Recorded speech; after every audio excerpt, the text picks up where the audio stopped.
یعنی آپ کے علم بڑھ رہا ہے یا کم ہو رہا ہے یہ دوسری بات ہے، یہ ایک الگ بحث ہے جس کے لیے ایک الگ نشست آپ کو چاہیے ہوگی یا کرنا ہوگی ہمیں.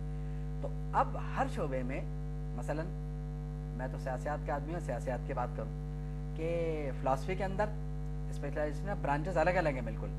ہر مفکر کو یعنی 2-3 کو ملا کے ہم اسپیشلائزیشن دے دیتے ہیں یا کسی ایک مفکر میں بھی دے دیتے ہیں بعض اوقات. تو اسپیشلائزیشن کے لحاظ سے تو پھر معاملہ 100 نہیں، وہ تو پھر 500-600 میں چلا جائے گا مسئلہ. ڈاکٹر صاحب بات جاری رکھیں گے، مختصر سے وقفے پہ جانا ہے. میں ناظرین کوشش کروں گا کہ آج یہ دونوں جو ممتاز شخصیات ہمارے ساتھ اس پلیٹ فارم پہ تشریف فرمائیں اعلیٰ حضرت کی زندگی کا مطلقاً جائزہ لیں اور کوشش کریں کہ جو ہمارا نوجوان طبقہ ہے جن کو، کیونکہ میں بڑا فوکس کرتا ہوں اس بات پہ کہ نوجوانوں کو پتہ ہی نہیں ہے کہ اعلیٰ حضرت بنیادی طور پہ ہیں کیا. وہ تو صرف ادائے کی بخشش پڑھ رہے ہیں یا شاید ہو سکتا ہے 2-4 کتب ان کی نگاہوں سے گزری ہوں، لیکن اصل حقیقت کیا ہے اس پہ کلام کریں گے.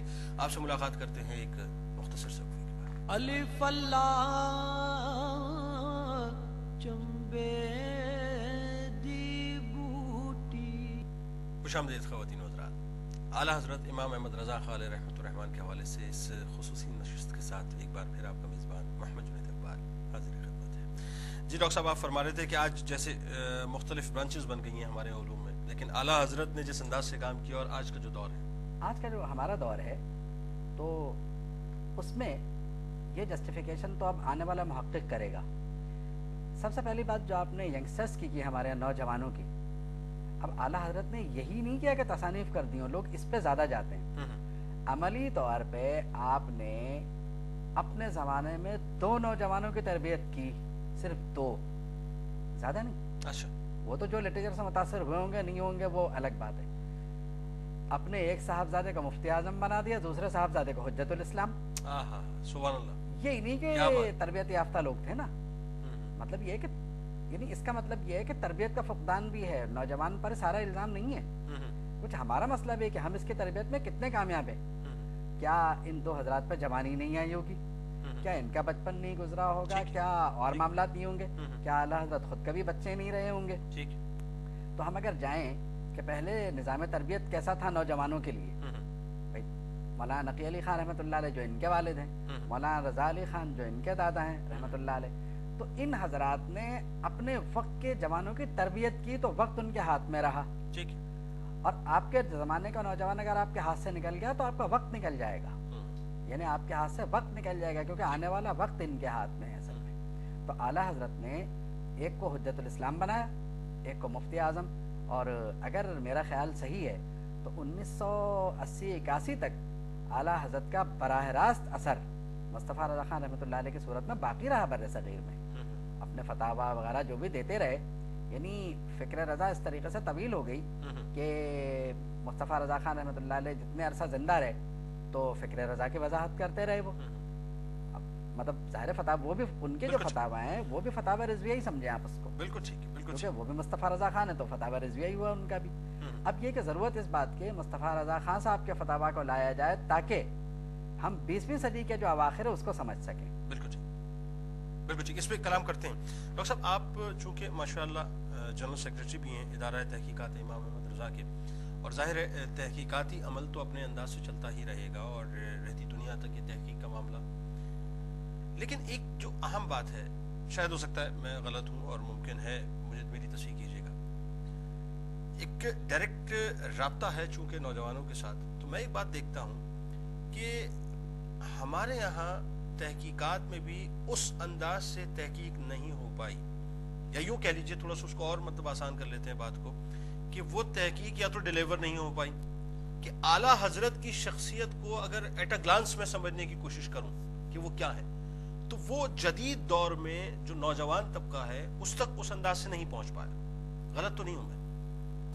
بسم اللہ الرحمن الرحیم. اصل میں بات یہ ہے کہ امام احمد رحمۃ اللہ علیہ کا وصال 1921 میں ہوا، ٹھیک ہے، اور تقریباً 90 برس ہو چکے ہیں. اور 1921 تک امام احمد کی تصانیف جو اس وقت انہوں نے کی تھی وہ 1000 سے بھی زیادہ تھی. ٹھیک ہے، عربی، فارسی، اردو زبانوں میں اور متعدد علوم و فنون پر. ٹھیک ہے. اور اگر میں یہ کہوں کہ اس زمانے کے جتنے مروجہ علوم تھے ان تمام علوم کے آسپیکٹ کو امام احمد رضا نے اپنی تصانیف میں جگہ دی. ٹھیک ہے. ایک طرف تو ان کا یہ تصنیفی کام, یعنی معاشرے کے ہر رنگ کو آپ نے سمو کے ہر چیز میں نے لفظ متعدد سے استعمال کر لی اور مروجہ بھی استعمال کر لی. بالکل ٹھیک, بالکل ٹھیک. میں لفظ استعمال نہیں کر رہا مزید, کیونکہ ڈاکٹر صاحب نے بتا دیا کہ اگر آپ تقسیم کرنے جائیں گے تو شاید 500 زیادہ ہو ٹھیک جائے. ہے, بالکل صحیح. یہ چیز اور ساتھ میں لے کے چلوں گا ڈاکٹر صاحب کی بات کو آگے بڑھاتے ہوئے. ان کی خود ایک شخصیت ہے, ان کی عملی شخصیت ہے جس کو ہم کہتے ہیں کردار. ٹھیک ہے. انہوں نے ساتھ ساتھ جہاں تصانیف ہزار دی وہاں اپنے عمل سے 24 گھنٹے کے عمل سے ایک کردار دی. ٹھیک ہے. ایک مسلمان کا, ایک مسلح کا, ایک رہبر کا, ایک مفکر کا, ہر طریقے سے. ٹھیک ہے. یہ کیا کردار ہونا چاہیے. ٹھیک ہے. جس کردار کا ایک ذرا سا حوالہ نے دیا کہ انہوں نے اپنے گھر کی تربیت کے لیے بیٹوں کو کہاں سے کہاں ایک کو حجت الاسلام بنا دیا اور دوسرے کو مفتی اعظم. یہ تربیت, یہ عملی تربیت ہے نا. ٹھیک ہے. یہ نہیں آپ یہ کتابیں میں لکھتا رہوں اور میرے بچے جو ہیں اس سے استفادہ نہ کریں تو میرا لکھنا پھر بے معنی ہو جاتا ہے کسی حد تک. بالکل ٹھیک, بالکل ٹھیک. کیوں جب تک کہ گھر سے چراغ نہیں جلے گا تو چراغ سے چراغ کہاں آگے بڑھے گا. بالکل ٹھیک. تو دوسرا ان کی شخصیت جو ہے ان کا کردار ہے. یعنی اب آپ یوں کہیے کہ امام احمد رضا تمام علوم و فنون کے ماہر اور صاحب کردار, اس کا نام ہے امام احمد رضا. ہمارے سامنے جو آپ نوجوانی بات کر رہے ہیں میں بھی اسی کو سامنے رکھتا ہوں کیونکہ میرا بھی ہر وقت انٹریکشن جو ہے طلبہ سے ہوتا ہے اور 32 سال ہو گیا پڑھاتے ہوئے جامعہ کراچی میں. تو طلبہ کے سامنے چیز ہوتی ہے کردار. وہ ہم سے جو سیکھتا ہے علم تو ہم انڈیل دیتے ہیں, ہم گئے بلیک بورڈ پہ دکھا دیا یہ ہے یہ ہے یہ دیکھ لیا, لیکن جو چیز انسپائر کرتی ہے اس کو وہ میرا کردار کر سکتی ہے. بالکل ٹھیک. ٹھیک. تو ان کے سامنے ہوتا ہے کردار, اور طالب علم کے سامنے استاد اگر با کردار نہ ہوگا تو وہ علم جو منتقل کر رہا ہے وہ بے معنی وہ دل کی گہرائیوں تک نہیں پہنچا. بالکل ٹھیک.